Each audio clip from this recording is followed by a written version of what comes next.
Good morning, everybody. Welcome in to another college football video. I am the big man on campus. It is Saturday, October 19th, 2019. It's week 8 in college football. It's our weekly show, the Saturday show, where I try to get to as many games as I can. In fact, I do get to every game as we go over all of them here one by one. Get you ready for a Saturday in college football. You don't need to ask about any game. I'm just going to go down the card, rotation number. We'll get to every game. We'll answer your questions. We'll get you prepared to hopefully give you some nuggets and stuff to put you on the right side. I hope you're having a great Saturday morning. It is early, but we are ready. It's nice to do this show a little bit earlier. That way we have some time, around 11:30 when we end to go and get our plays in and get prepared for the day. Sunday, don't forget, I'll be back noon Eastern. We'll go over the NFL card. I do that as well right on this channel. Make sure you subscribe so you never miss a show. I'm a man of the people, as they say, the people's champ. Make sure you join me every time I'm on the air so I give you some winners. All right, let's get into it here.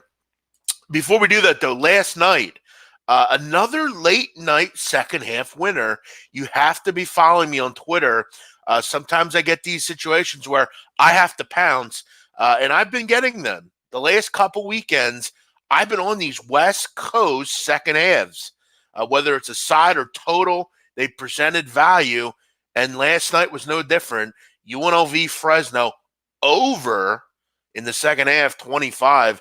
This game was a high-scoring game in the first half. I think they had 47 or 45 in the first half. Total comes out in the second half at 25. Look, I didn't think UNLV could stop Fresno all night, and they never did. It was a good winner. It looked a little hairy early on with all the field goals, but it ended up working out. I also gave out free picks on Marshall. That one. I also gave out one on Ohio State. That one. The loser, Syracuse. Either way, though. And I told you Fresno would roll. So it's been a good week for the free play level. Listen, if you're in this business, okay, and you're giving out leans, listen, just go over every game. What does it matter? Just give your opinion. You're a sports bettor. You should be able to do that. Be here when it loses, be here when it wins. That's why I'm here. You lose. It happens. But I'm having a good year in college football. I'm winning. I'm up in NFL, and I'm up in Premier League, which not a lot of people can do. So let's keep the good vibes rolling. Let's knock on wood. So hopefully that continues.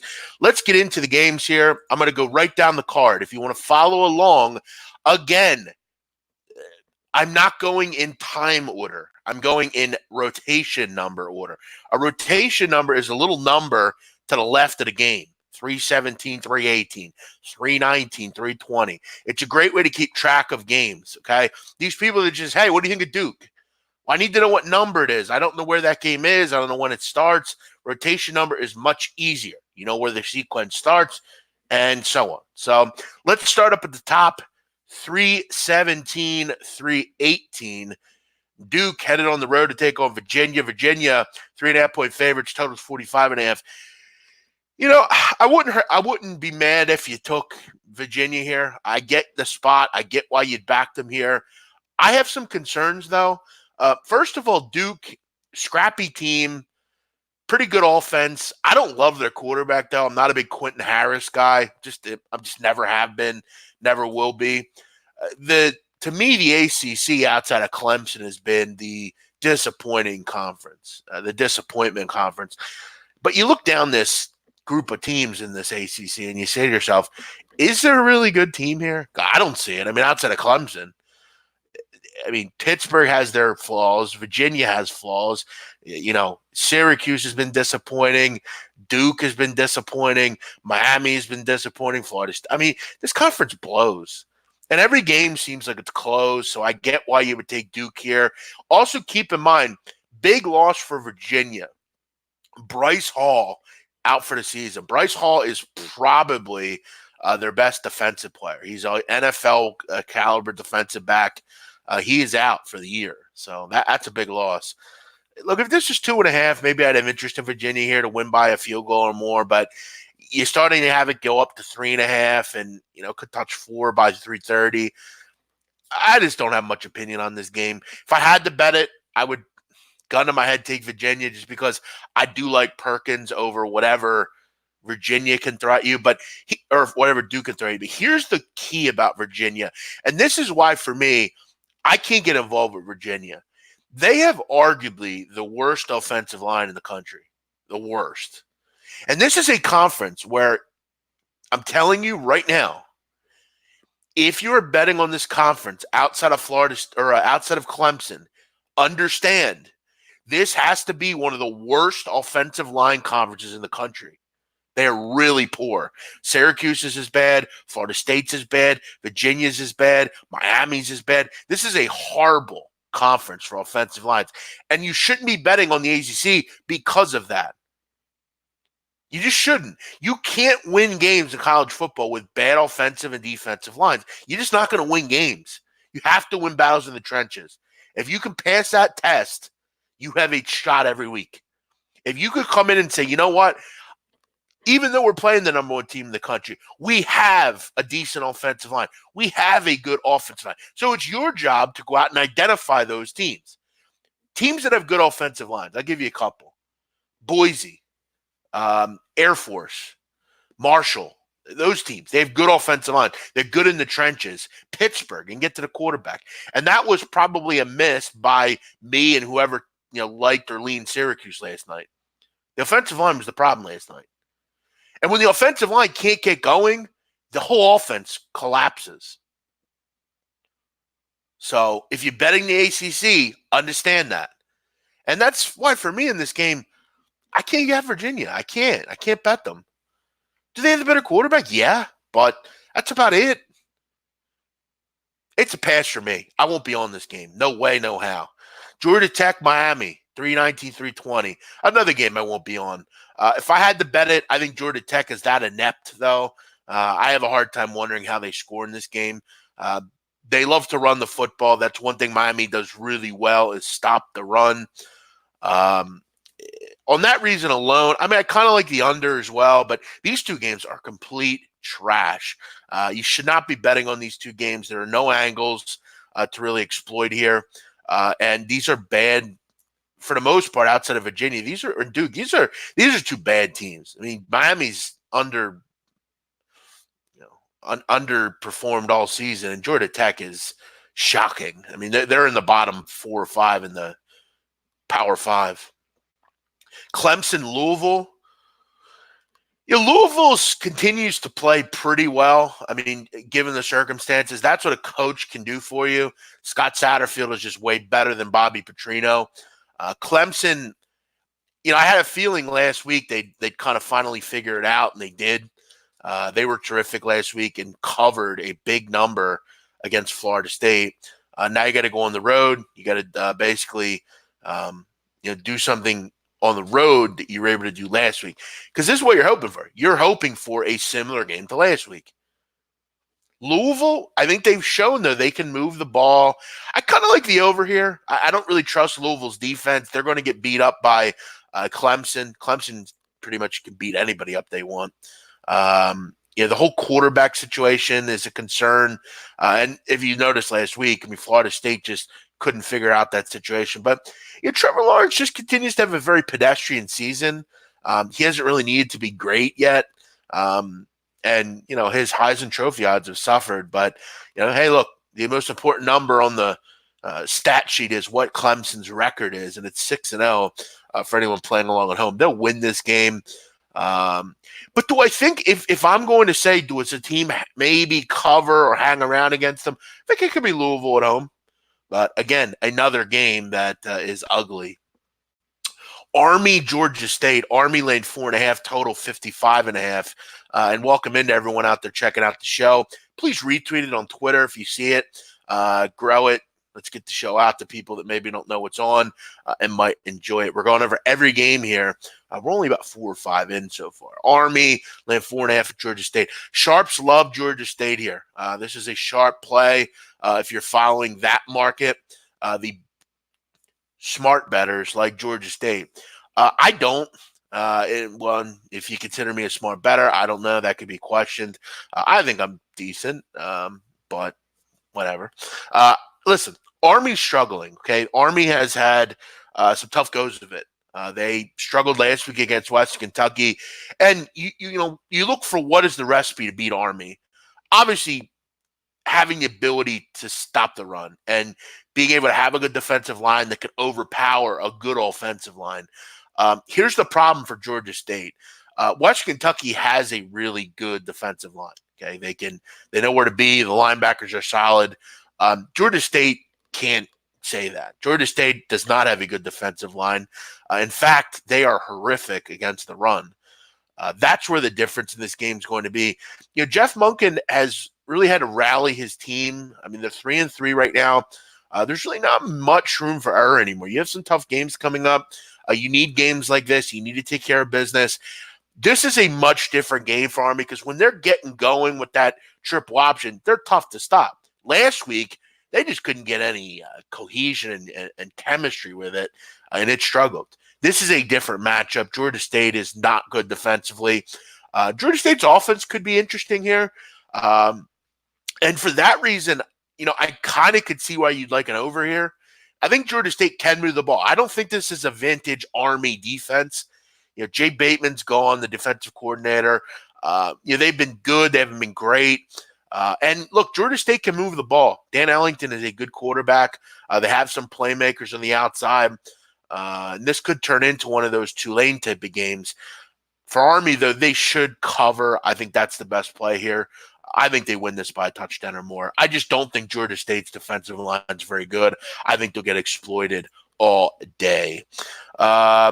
People in here, thanks for checking out the show. I'm the Big Man on Campus. You can follow me on Twitter at Jeff Nadu. Again, I find it fascinating that people continue to come in here and ask me about games. I'm going over every game. Listen, please. You know what? You know what I'm going to do? Here's what I'm going to do, people. I'm going to do something here.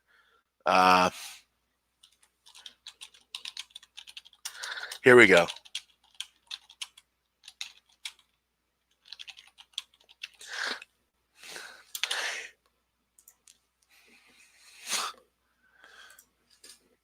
There you go. Now everybody knows. There we go. So stop asking me about games. I'm going to get to every one. Okay, stop asking me.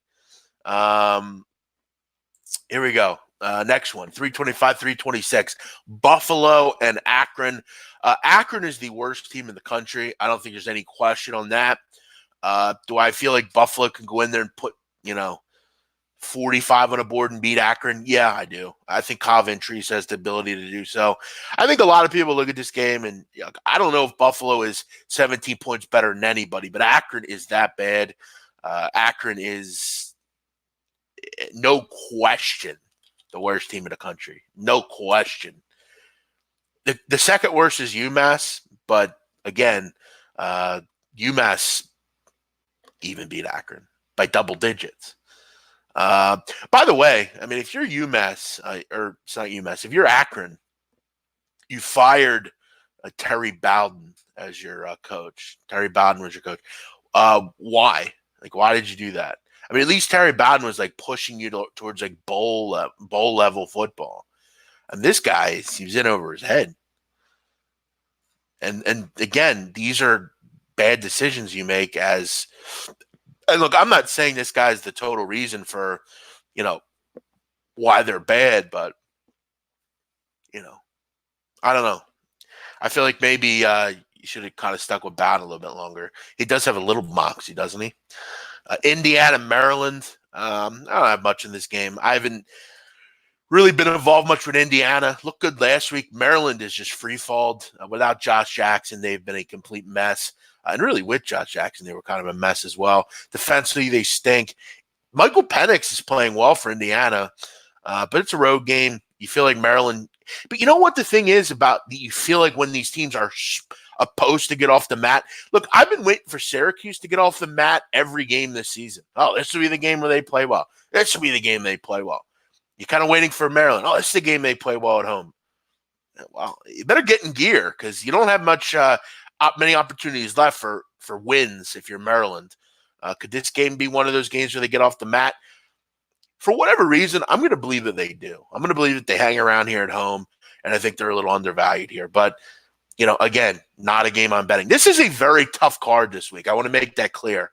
I will give you an opinion on every game, but it is a very tough card. I'm probably only going to have 2 plays this week. One of them I already have, and I'll get to it.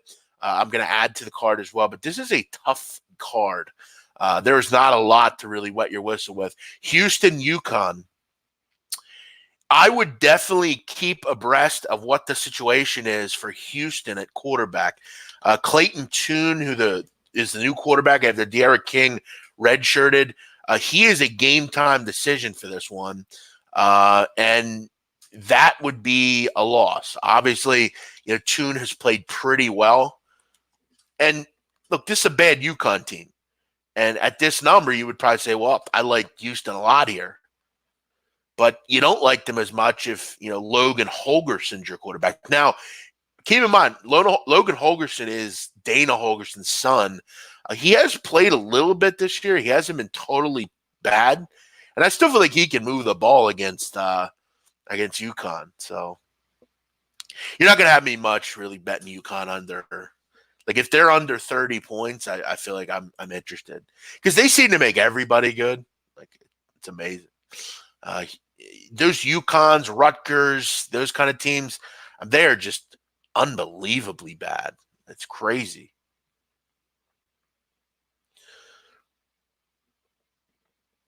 Let's keep it moving here. Florida State, Wake. This game looks like a good over spot. The only reason I didn't play it, I don't know what Jamie Newman's status is. I need Newman healthy. And it's kind of a cock block that he's not healthy because if he was, this game looks like a great over spot. Both these teams go very fast. Both these teams love to throw the football.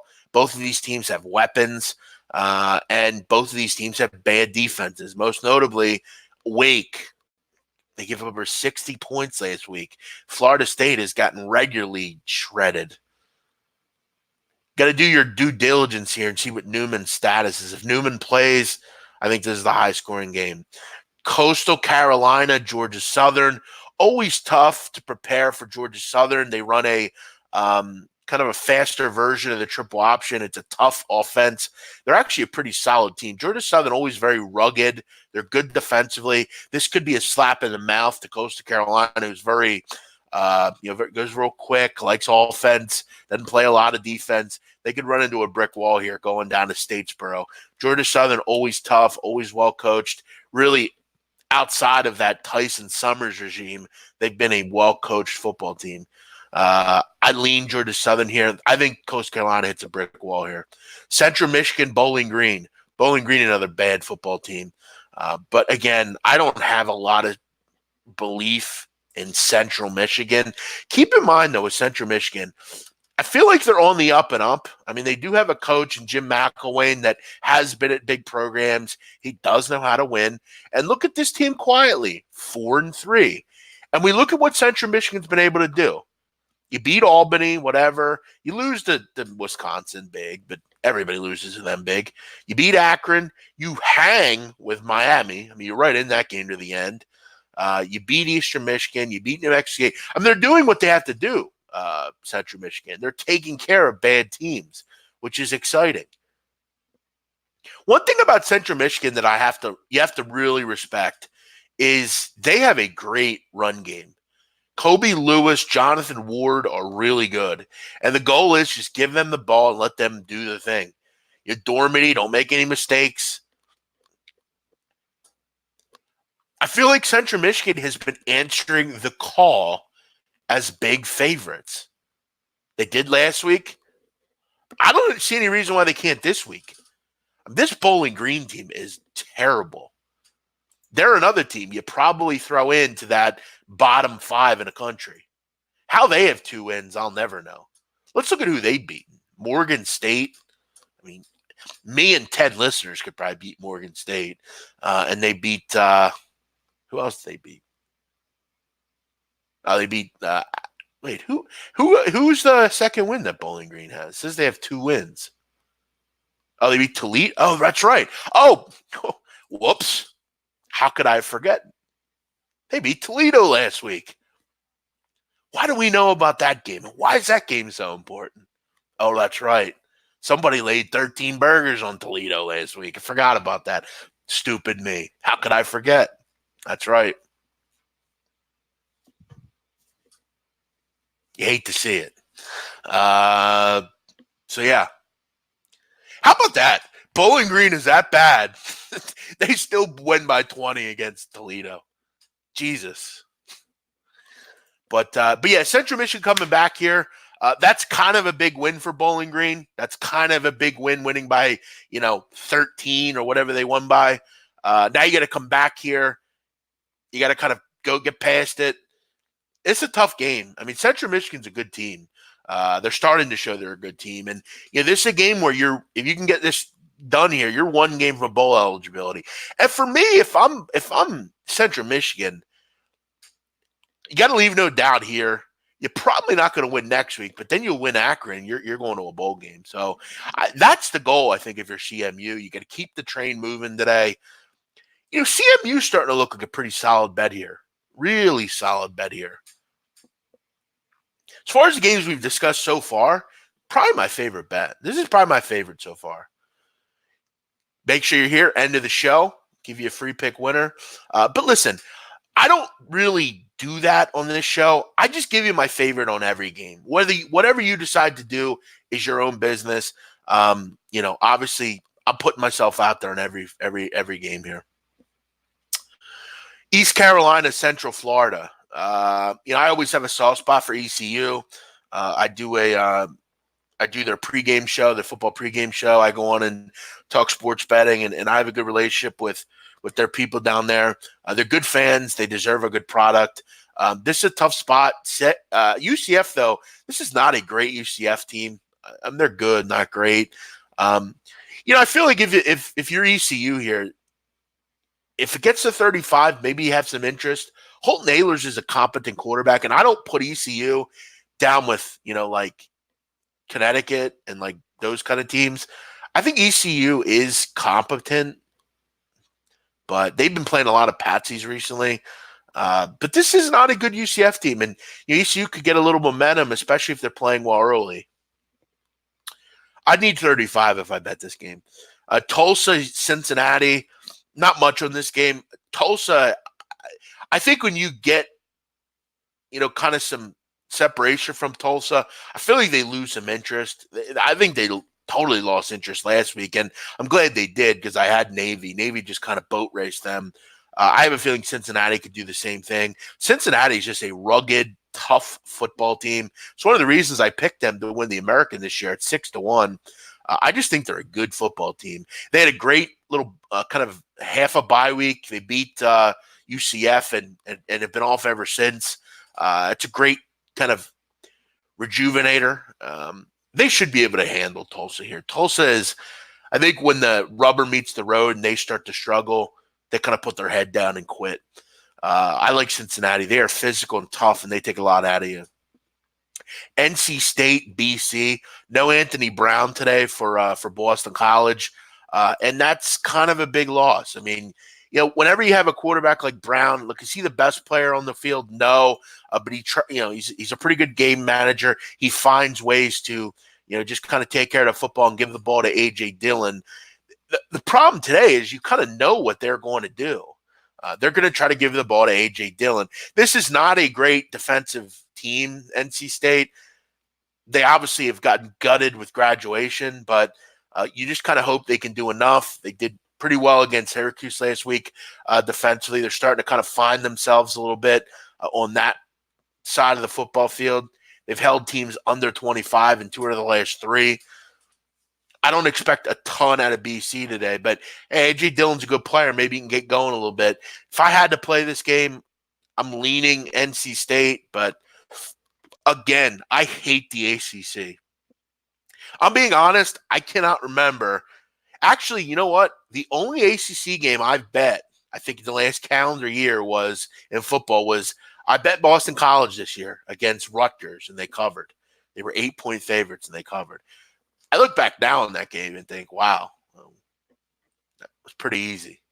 And you know what? I kind of had to sweat at the end. It was like a 15-point game, and BC had to get a big stop late to cover that game. But that was the only ACC game I bet, and likely the only game I will bet this year involving that conference.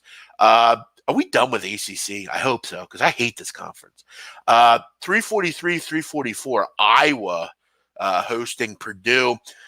Continues to be a tough season for the Boilermakers at 2-4. I think they expected a lot more out of this season, but injuries have killed this team. Sindelar still out. Rondell Moore still out. They've had some really good defensive players, including Lorenzo Neal. He's been out. They've just had really tough luck on the injury front this year. And it's not a lot of injuries. It's just been the key players that are like the best players on the team. Jack Plummer coming off a good game last week. This is a game, as I said earlier with another game, where I think Purdue hits the wall completely here against Iowa. One thing about Iowa that we know, they are really, really impressive defensively. And that was nothing more evident last week and the week before, where they're holding down Michigan, they're holding down Penn State. Now you got to play a backup quarterback who has struggled against these defenses. Keep in mind, Jack Plummer played against TCU, who's not as good defensively as Iowa, and he couldn't do anything. Iowa, I think, is a brick wall for him today, and he really struggles. We all know Purdue can cave defensively as well. I don't love laying big numbers with Iowa.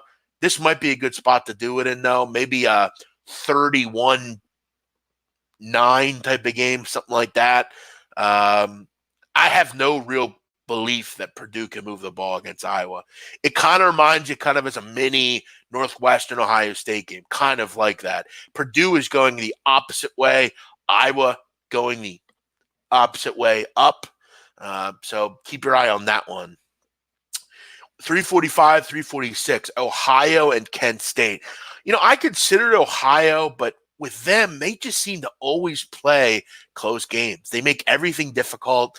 They're not great defensively. They don't have a ton of weapons outside of Nathan Rourke. And I think this has been a tough year for Frank Solich. It's not been one of his better teams. We'll see if they can kind of get off the mat. And, this is where you got to kind of start turning your season around. You're getting into, late October now. You're going to have action coming up. There's still plenty of season left if you're Ohio. I think the goal here really is to just get a win. Can they win by double digits? I'm not sure. And that's one of the reasons I stayed off this game. Ohio, for what it's worth, seems to, as I said, play a lot of close games. So, I considered it, and I pretty much quickly took it off the board just because they seem to struggle there. I do want to check out some Premier League scores. I do have some game. I mean, this card was a card that I thought there was a lot of betting opportunities, but it's not looking great so far. I think I had Leicester Burnley both in the score. That's a winner. I have a draw with Villa Brighton. That's looking decent. They're both tied right now. Chelsea struggling. Bournemouth Norwich. Where are the goals in that game? I mean, if anyone told me it'd be 0-0 in Bournemouth Norwich at the break, I would have told you you're crazy. What the hell's going on in that game? Those two teams just bleed goals. What the hell's going on there? I also took Swansea. They are struggling as well in the championship. So we need a big second half here. All right, let's keep it moving. 347, 348, Western against Eastern Michigan. I like Western Michigan's offense. Eastern Michigan's been kind of a disappointment, but they're still alive in this conference. Rivalry game, two Michigan teams. I feel like Eastern Michigan's always good as an underdog. They're on the green turf today. Mike Glass needs to not make mistakes for Eastern Michigan. They have a good running back. But WMU, they could be the best team when it's all said and done in this conference. I'm going to lean towards a close game here. I'm going to throw all the bullshit out and think this is like a 27-21 type of game. Kansas, Texas. Texas has owned Kansas the last forever seasons. Kansas always seems to get destroyed by Texas. I don't really feel like there's any difference here. Texas, it seems like they haven't played a bad opponent in a long time. Feels like the last bad opponent they played was La Tech. What was it, the first game of the season? I think Texas really needs this. It's time to get right if you're Texas, particularly defensively. This is a Kansas team devoid of a lot of weapons. They're much poorer from an athletic and speed standpoint. Texas should have no trouble rolling in this game. And if I'm a Texas fan and I see anything outside of that, I have some major concerns. Texas should win this game 45-17. And if they don't, I have some question marks. Texas should roll here. I would look to think that the Longhorns at home roll. But we know that defensively they're not good. I'm hoping they can come to play in this game and kind of do what Oklahoma was able to do. I'll tell you what. I mean, you look at this play here. I mean, you kind of look at a first half here where Texas just kind of, comes out and just kind of, lets some steam off here. I could see that. I mean, Kansas is really bad. I mean, they're giving up a ton of points. I mean, this Texas team can score at will. We look at Kansas last couple games. I mean, lost 45-20 to Okie, lost 51-14 to TCU. We're close against West Virginia, but they stink. I mean, against competent opponents, they're getting destroyed.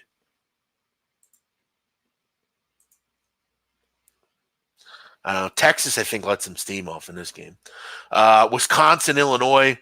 I have a soft spot for Illinois. I think they're better than people think. They have a pretty good run game. The problem is Wisconsin is so damn good defensively. Look, when you're betting Wisconsin, it is really a coin flip on are they going to roll and win 52-0 or are they going to have a close game finally? We all know what's on deck here. Ohio State next week. And I want to say this now. I don't think Illinois is on the Rutgers level. I think they're way better than Rutgers. I don't look at Illinois as a really horrific football team. I think we saw that last week. Illinois is competent. They can run the ball. They get Brandon Peters back this week, which is a big win. I'll tell you, here's what I would do in this game.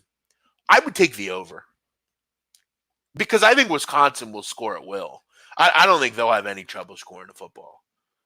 I don't think there's any reason to think they can't put up 40, 45 in this game.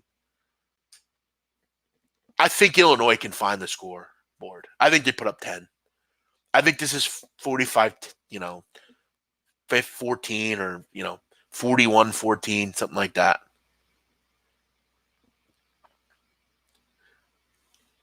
You got to wonder, does Paul Chryst, say, all right, we're up. Let's say we're up, 41-14 with 4 to go. Do we pull the starters? And do we have back? Yeah, because here's one thing to remember, okay? And this is a good point to think about here. In that Northwestern game, when Wisconsin played Northwestern kind of moved the ball late in the game. And Brandon Peters, the quarterback of Illinois, is mobile.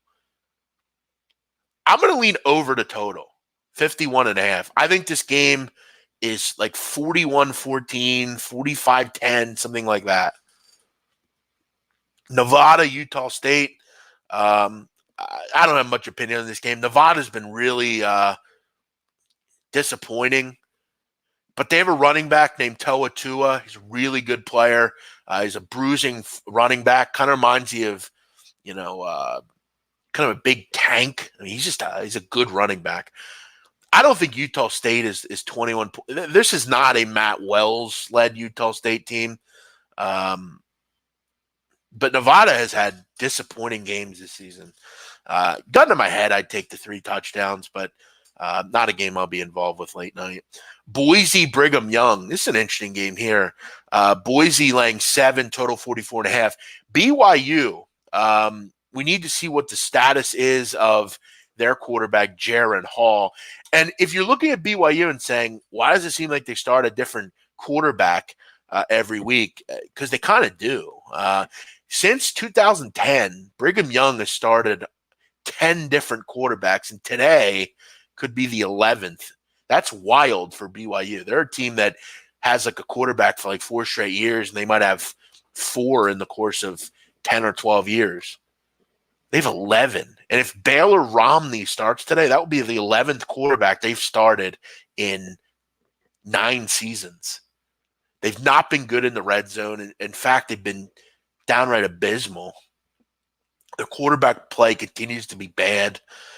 Boise's legit. I don't know why people seem to love like BYU in this spot. I remember BYU everyone loved them against Utah, and they got their fucking asses kicked. Listen, the only quarterback that I like that BYU has thrown out in the last 5 years is Zach Wilson, and he ain't playing in this game. Boise's tough. They're physical. They have a ton of weapons, and now you're starting to hear that Hank Buckmeyer might actually play in this game. So that's kind of interesting. Chase Cord, though, I think he's a fine backup, and I'm fine with him playing as well. Boise's in a real good spot because they have a great backup. Buckmeyer's great. I'm not buying Brigham Young. I don't know why they're getting any love here. I don't get it. In fact, Joe Duffy likes BYU. We disagreed here. I like the other side. Chat, we got a question. How do you feel about the burst bubble theory in college football? That would be a bet on Kentucky against Georgia. How do I feel? I think it's obviously something that I know Joe Duffy, a contributor to my channel, puts into stock. He has that bubble burst theory. I think it's definitely true. I mean, you got to get off the mat. You have to have – these are kids at the end of the day. The realization is in their head that, okay, we have a loss now. It's likely that we don't get into that college football playoff. But I think it's also about the coach, and it's about saying, you know what? We've still got 5-6 games left. Who knows what will happen? We have to keep playing at a high level. Now, if they go and lose 2 games, that's where, for me, I would – I still think Georgia, you never know what could happen. They could go beat Alabama and whatever. But I think it's definitely feasible in certain games for sure. Let's keep it moving here. New Mexico, Wyoming. I have nothing on this game. As I've talked about before, I don't bet Wyoming games, so I have no interest here. Utah, Arizona State. Arizona State usually plays well in these kind of games. I like Eno Benjamin a lot. He's a terrific player. We'll see if he can move the ball against a good defense. This could be a game where Jalen Daniels struggles. The problem with young quarterbacks, they make young mistakes. For me to get involved in this game, I'd lead 17. 14 is not enough for me to pass. Toledo, Ball State. I got to know what Mitch Guadini's status is before I make a call in this game. If I'm looking at this line, I think it's pretty clear he's probably not going to play. And for that, I won't be betting it. Northern Illinois, Miami, Ohio. Northern Illinois, it's kind of been life after Rod Carey. I mean, they're hanging. They're not great. They're not good either. Miami of Ohio, it might be time to move on from Chuck Martin. But then again, I don't know if you can get anyone better there to really do much. That one is a complete coin flip. Maybe under. Maybe that's a boring, first to 20 wins kind of game. Oregon State, Cal. Again, I mean, without Chase Garbers, I have very little interest in Cal. And I got to ask, why is Oregon State getting 11 in this game? I mean, hasn't Oregon State shown that they're not the Oregon State of old? Hasn't Jonathan Smith's team shown that they can move the football? Hasn't Cal and Devin Monster shown that they can't, move the football? This is not Utah they're playing this week. This is Cal with a backup quarterback. Look, I'm sorry, and I might be off, and I might be wrong or whatever, but I don't think Cal is any good with Devin Monster. In fact, I think he's horrific. This guy blows. I'm sorry. I've seen him at UCLA. I saw him here. He was horrible against Arizona State. He wasn't much better against Oregon. Question is, can Smith tailor a game plan that can attack that Cal defense? Because they're a good defense at the end of the day. Number seems a bit high to me. If I'm Oregon State, this is a game that I'm kind of circling here.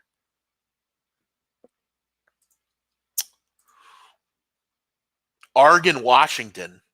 I went back and forth in this game. I think Washington. I've kind of been on record as saying I think they. I think the time bomb's ticking on them. I know they won big last week and they were great in the second half. And I know that because I watched the whole game. I love Pac-12 games. I have a great read on this conference. I've been really good over the years in it. I like Oregon. I have some concerns. First of all, they're not good on the road. Second of all, their best tight end and their biggest weapon for Justin Herbert is out.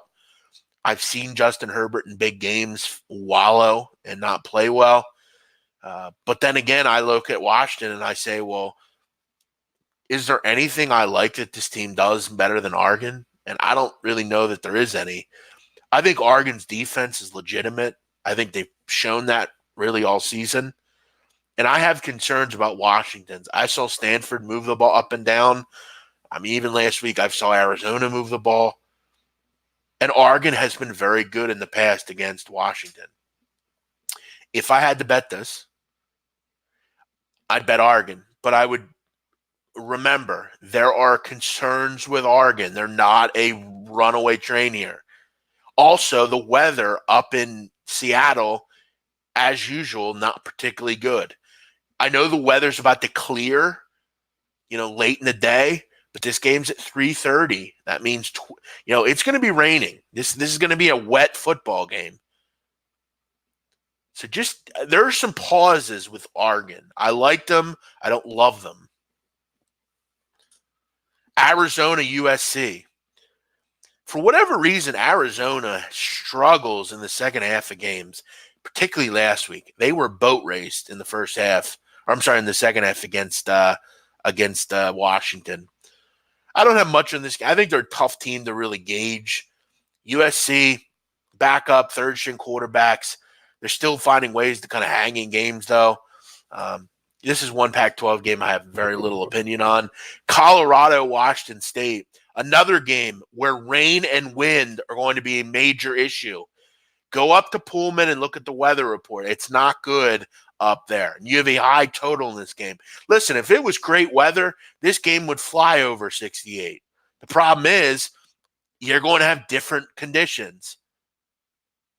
There are weapons on both sides. Chenault's back. Washington State can't stop anybody. Colorado can't stop Gordon. This should be a good, fun game. The problem is the weather is a problem and makes you not want to bet this game. So for me, I am avoiding. I'm avoiding it. Big man, did you see the new Sam Gravano interview? You would fucking love it. Why the fuck would I fucking love it? Fuck that rat piece of shit. I wouldn't love it and I won't watch it. I will not support these people. I won't. Sam Gravano should get a fucking bullet in his head. It's that simple. I don't care if you're on the right side or on the wrong side of the law. You should agree. Sam Gravano is a parasite and he belongs in a prison cell. He's killed innocent people. He's killed a lot of people. He's a scumbag and a rat and a garbage pail. That's exactly what he is. And he should not be getting a platform to do anything. And if you're giving him one, I'm not watching you. It's a shame. I do not agree with this new culture that it's okay to snitch on your friends. It's a dog eat dog world out there. You play in dirt, you get dirty. It's that simple. And I'm sick of these scumbag garbage pails who can't do the time, do the crime, and can't do the time. I'm sick of it. And I'm tired of us putting them on a pedestal. Henry Hill, piece of shit. Michael Francis, piece of shit. This shithead, piece of shit. John Elite, piece of shit. All of them are complete scumbags. and they should be put on an island, and we should drop a bomb on it. No, why would I love that? I don't want to hear about that. I know all that stuff anyway. I don't need to hear Sam Gravano fucking dance around the fact that he killed innocent people and doesn't want to talk about it. It's all about fucking memory lane with him. Why doesn't he tell the fucking truth one time? John Elite, why don't you tell the truth one time? All those shitheads. You ever notice it's always those shitbags that want to talk? Fuck him. Stop giving those people any platform. Don't listen to them. Stop supporting them. You know, the Tekashi 6ix9ines and all these shitheads.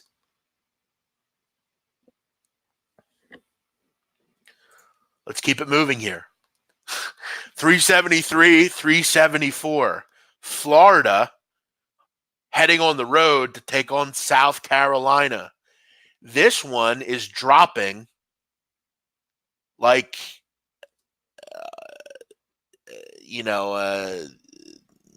low blood pressure. I don't know what to say here. It's dropping considerably. Florida is a big public side, yet the line has plummeted. Look, I like Florida more than the next, but they're going to have to power through a lot of stuff today to get this win today. And South Carolina feeling themselves a little bit. This would be a prime letdown game, but it's all about coaching. It's all about, does your team prepare well? Are you ready to go here? Have you forgotten about last week and have moved on? If I had to bet this game, I actually like Florida a lot, so I just don't want to be in a position. I know how these games work. South Carolina will likely win, or the game will be 20-17. I like Florida. I hope they find a way to get the job done here, but I will not be betting this game. I know how this works. And South Carolina is very competent. They have a good quarterback, good players. They have some confidence right now. And one thing we know about Kyle Trask, he's a young quarterback. Can he go on the road to another tough atmosphere and make plays? But that Florida defense, I don't want to bet into them. So, yeah, I mean, if you've listened to this breakdown, you can obviously tell I think there's good spots in both sides. And the big one is, I know how these games work. When the whole world's on something and the line's going the other way, it likely loses. So, gun to my head, if you gave me a free bet on this game, I would take the points. Jeff hates rats. Well, listen, why should I like them? I mean, what are they doing positive for the world except skating out on their own transgressions and blaming everybody else for it? I mean, let me ask any one of you a question. What right does Sam Gravano have to disgrace his entire family's name? What right does he have to do that? It's called being a fucking man. If you can't do it, fucking off yourself then. Don't give your family that shame. Because I'll tell you right now, if I sell drugs, I'm going to jail. I know what I got into. That's why I don't sell drugs. That's why I don't go out and shoot people. That's why I don't rob people. Because I don't want to go to jail. It's that simple. We all know if we make mistakes, we're going to jail, criminally. If you do something, it's your job to do the time.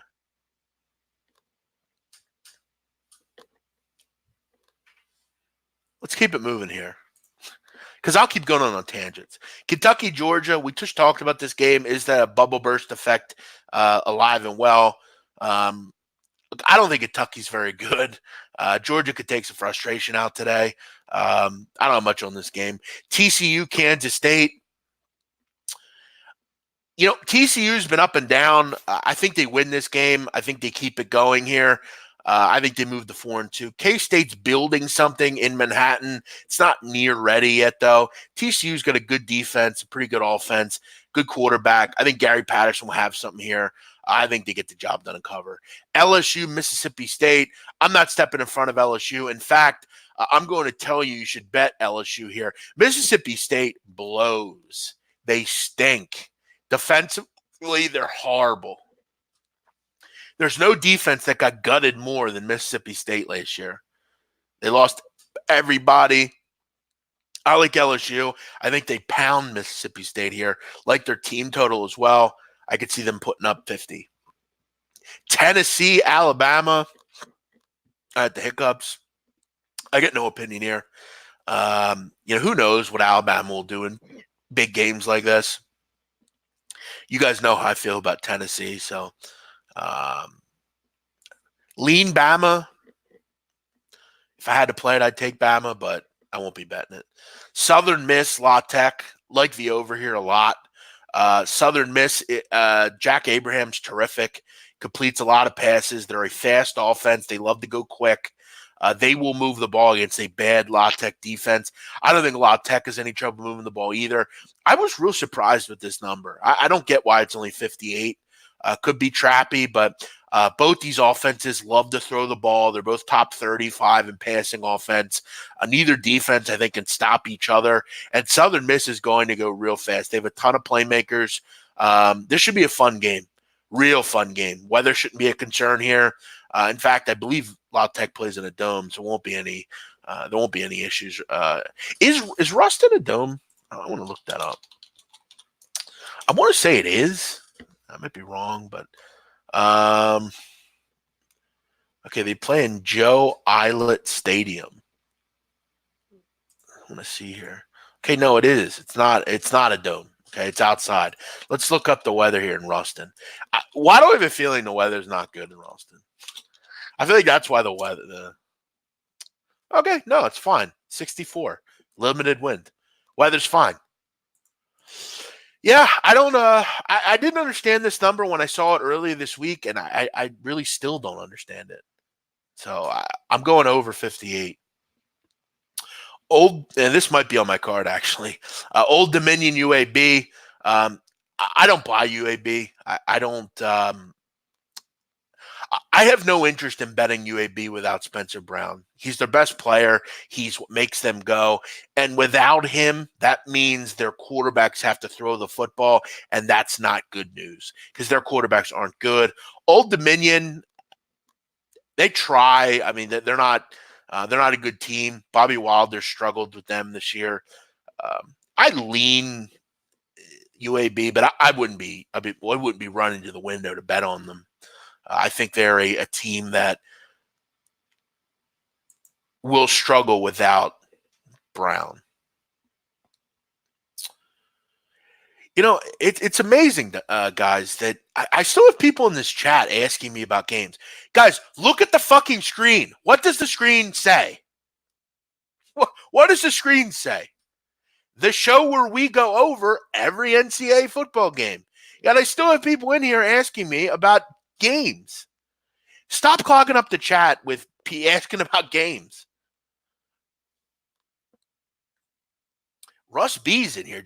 I don't listen, Russ. I don't. I'm not. No, I don't care about. I don't even know what you're talking about.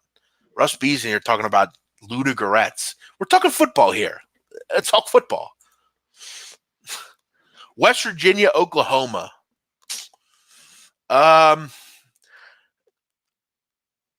Austin Kendall's going to play today. This is my dirty dog. I feel like I have a weird soft spot for West Virginia. I don't know why. Oklahoma has been good, but they seem to struggle out of the gate some games. At what point do they lose interest? They're off a big win. They're going to win this game handily. I wish this was 35. I'd be all in. Baylor, Oklahoma State. I liked Baylor to begin the week, but I'm starting to be concerned. I think Baylor at this number, I'd buy. The problem is they're going to be without their best linebacker. That's a huge loss. He's the best player on their defense. And you're going to play a team that's going to just shove it down your throat in Oklahoma State. That's why it kept me off of Baylor. Baylor's had a great season. It's no shame if they lose here. We'll see what they're made of today without their best player on defense. Auburn, Arkansas. Very limited opinion here. Arkansas's got to find a way to run the football effectively. That's going to be tough against Auburn. Auburn's one of the best in the country at doing that. Lean Auburn. A&M, Mississippi. Mississippi's starting to find something, I think, on both sides of the ball. A&M's been disappointing. I have a weird feeling Mississippi wins this game. Tulane, Memphis. I don't believe in Memphis. I don't believe in this team offensively. I think they're kind of a fraud. They haven't played really anyone outside of Temple, and they lost that game. They did beat Navy. Keep in mind, though, they were getting destroyed. They just had a couple opportune kick returns and stuff like that. Tulane's dangerous. They had a week to prepare. I think Tulane not only covers, I think they win the game. North Carolina, Vautech, ACC, I thought we were done with that. Pass. Minnesota, Rutgers. I bet this game already. I'm on Minnesota. It's my only play of the weekend so far. I love Minnesota. I think their quarterback, Tanner Morgan, is awesome. Their running scores up. Their running game has been unbelievable. They're running for a ton of yards. Rashad Bateman is one of the best receivers you don't hear about. And defensively, they are really underrated. Watch out for Minnesota. They continue to play really well. They're a big favorite here. Rutgers, though, is on another level. They're that bad. Rutgers have been just really hard to explain. I mean, last week, guys, Rutgers had 1 passing yard against Indiana. Think about that. Don't think this isn't another spot to get shut out. The only way they cover is if Minnesota is completely asleep at the wheel. But to me, this screams 48-7, 48-10. I would hope this game's out of hand at halftime, like 35-0 or something. I think Minnesota is prime right now. This is a great spot for them. Keep your eye on the ball. Fleck is such a good motivator. He's a great game preparer. He will have them ready for this game. I think to go out here and pound Rutgers. Rutgers, we know what they are. Iowa State, Texas Tech, tough game. Texas Tech shows signs. Jet Duffy playing better. I don't necessarily love Iowa State. Texas Tech seems to always play close games. I'll take the touchdown and the hook. South Florida, Navy. I've been on Navy like every week this year. This might be a game I avoid them in. Now they're laying 2 touchdowns. This is not the kind of place you want to take Navy. South Florida is starting to get some confidence. They're playing better, but it's all going to be about their quarterback today. Jordan McLeod, their backup who's playing for Blake Barnett, he is injured. He might not play. That means if he doesn't play, a walk-on will play today for South Florida. I'm going to be really keeping track of this situation. If he doesn't play, I'll probably take Navy. I don't have any reason to think South Florida can stop Navy.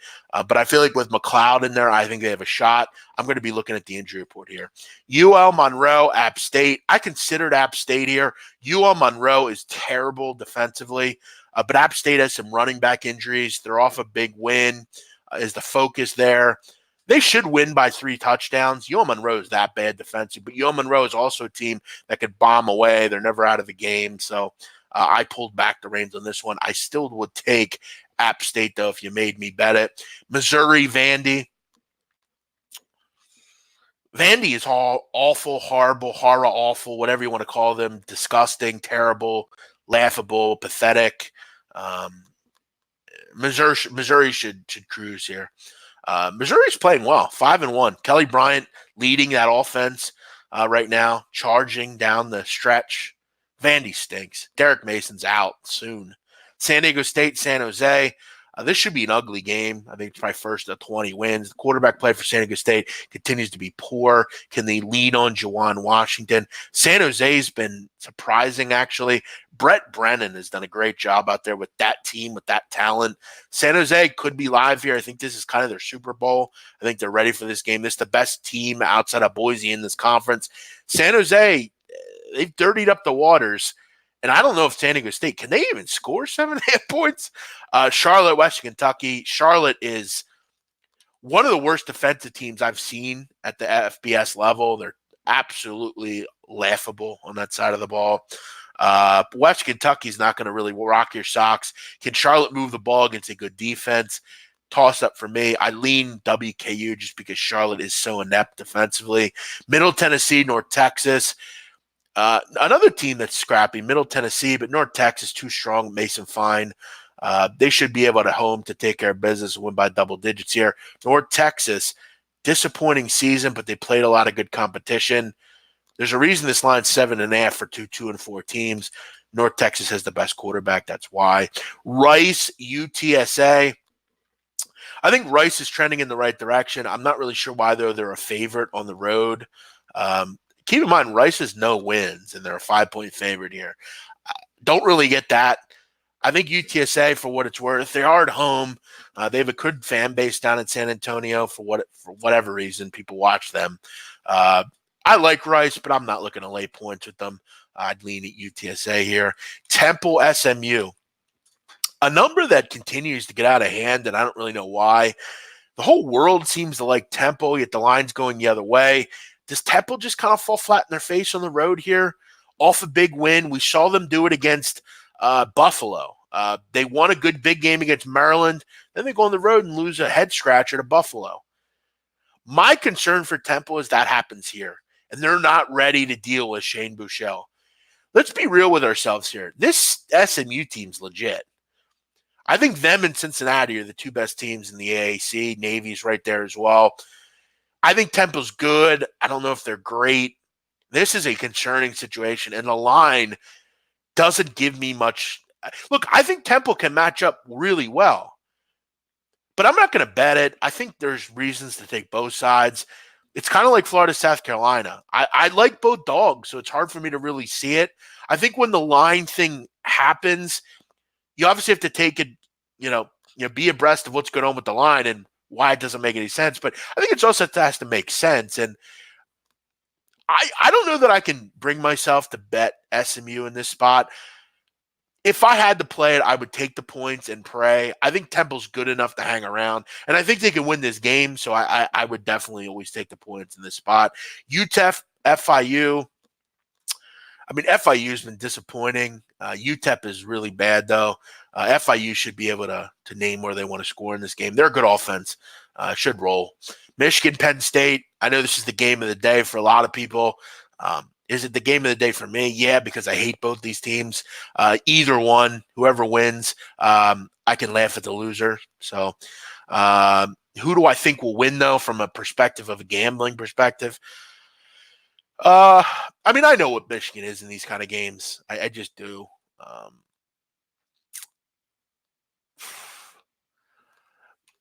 If you gave me a free bet on it, I would probably take Penn State. I just know that I'm going to get an explosive offense from them always. I think they have a pretty good quarterback. I like Hamler a lot.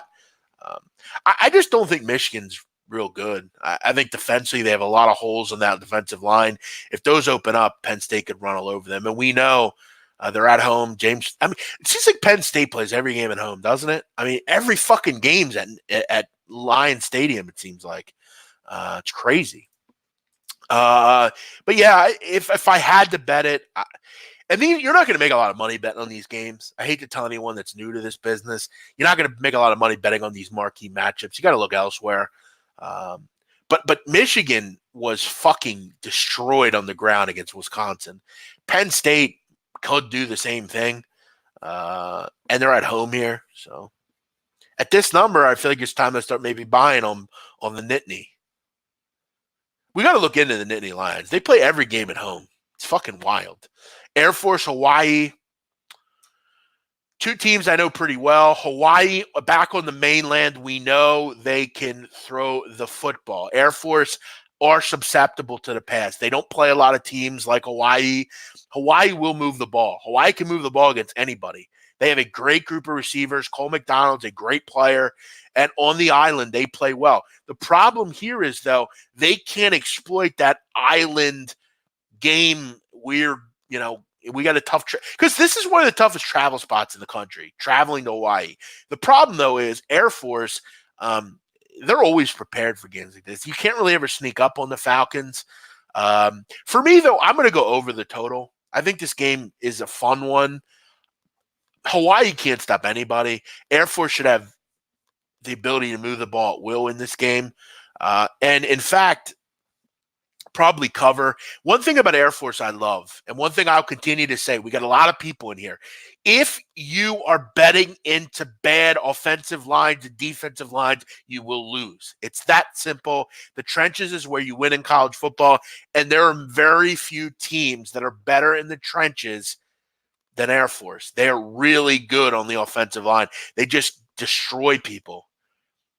Air Force, if this gets to 3, I will buy. I think they win. Hawaii is a gimmick team. They can't stop anybody. And I definitely would trust Air Force to get more stops than Hawaii. Um, Air Force should win going away. I think Hawaii is interesting and exciting. And if they bomb away with you, they can hang in games. But this is the wrong team you want to play. There's a reason Air Force is favored because they're a good team. They travel well. There's never any bad spots for them. They don't make mistakes. They own every battle in the trenches. Hawaii, very finessey. They can move the ball, but Air Force will get some stops when it matters most. Air Force starting to look good here. They get to 3. I may buy on the Air Force. And by the way, I don't bet against military schools, very rarely. Is SMU for real? Yeah, I think they've pretty much shown they're for real.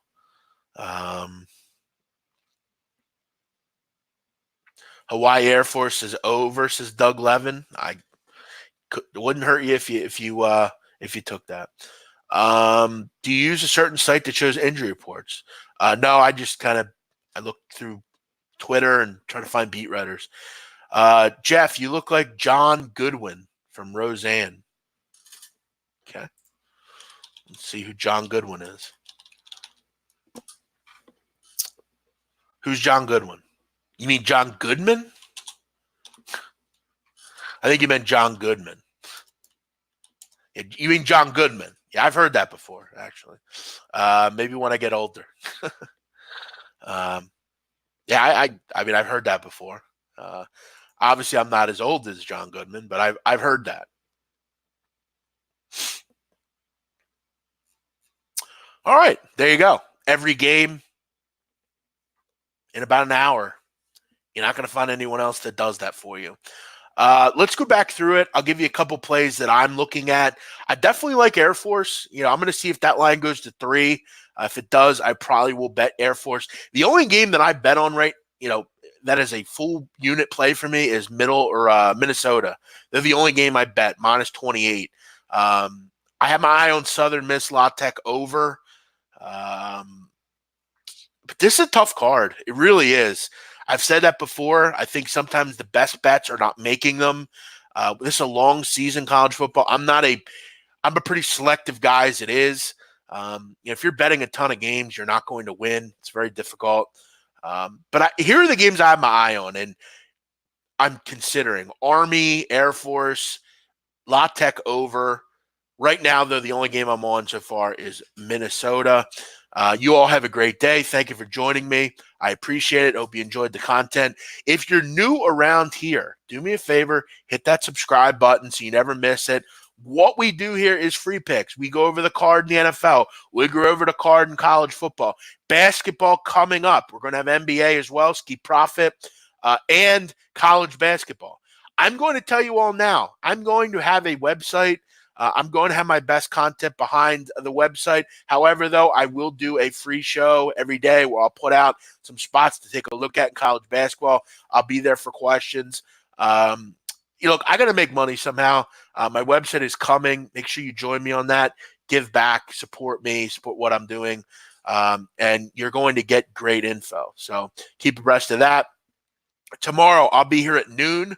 We'll be going over each NFL game. We'll try to find some value on the NFL card and keep it moving. Thank you, Charles. Appreciate you recommending and checking out the show. Anyone that's new, thanks for joining me. I'm the Big Man on Campus. We'll see you tomorrow here on a Sunday. Have a great day in college football.